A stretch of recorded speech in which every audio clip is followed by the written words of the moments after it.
এই পিঁপড়াটিকে হাঁস একটি চিনির টুকরো তুলে দেয়। আচ্ছা, এর কোনো আত্মীয় স্বজন নাই? জানি না।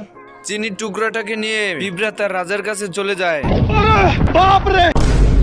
এখানে কি হচ্ছে? তোরে আগে কইছিলাম তুই গাড়ি খেয়ে মদ চালাইছিস। চিনির টুকরো দেখে সব পিঁপড়া এক জায়গায় জড়ো হয়ে যায়।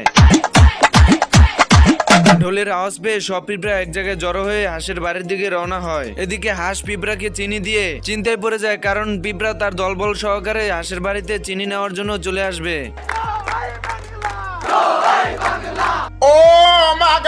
এরপর হাঁস দৌড়ে গিয়ে তার ঘরের দরজা জানলা সবকিছু আটকিয়ে দেয়, যাতে পিঁপড়ার দল তার ঘরে কোনোভাবেই প্রবেশ করতে না পারে।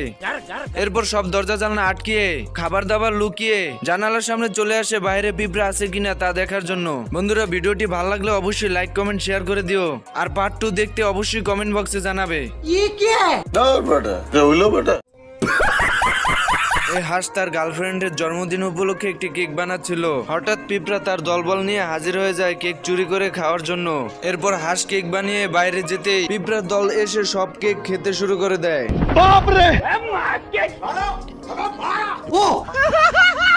পিঁপড়া হঠাৎ উপর দিকে লক্ষ্য করতেই এরপর সমস্ত পিঁপড়া জড়ো হয়ে একসাথে মিটিং করতে থাকে, যাতে কোনো ঝামেলা ছাড়াই সিরাপ তাদের গর্তে নিতে পারে। পিঁপড়া তো তাদের গর্তে সিরাপ নেওয়ার জন্য পাইপ দিয়ে লাইন করে ফেলে, আর এদিকে হাঁসের অবস্থা দেখুন। रुक तेरे को बताते तेरी এরপর হাঁস দৌড়ে ঘরে ঢুকে পিঁপড়াদের পাইপে লাইন কেটে সিরাপ নিতে থাকে।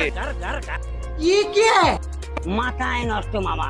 সিরাপ আসা বন্ধ দেখে পিঁপড়া পাইপের ভিতর দিয়ে ঘরে এসে হাঁসকে সিরাপ নিতে দেখে। এসব দেখে পিঁপড়া সমস্ত দল হাজির হয় এবং সবাই মিলে সিরাপের ডিব্বা নিয়ে যেতে থাকে।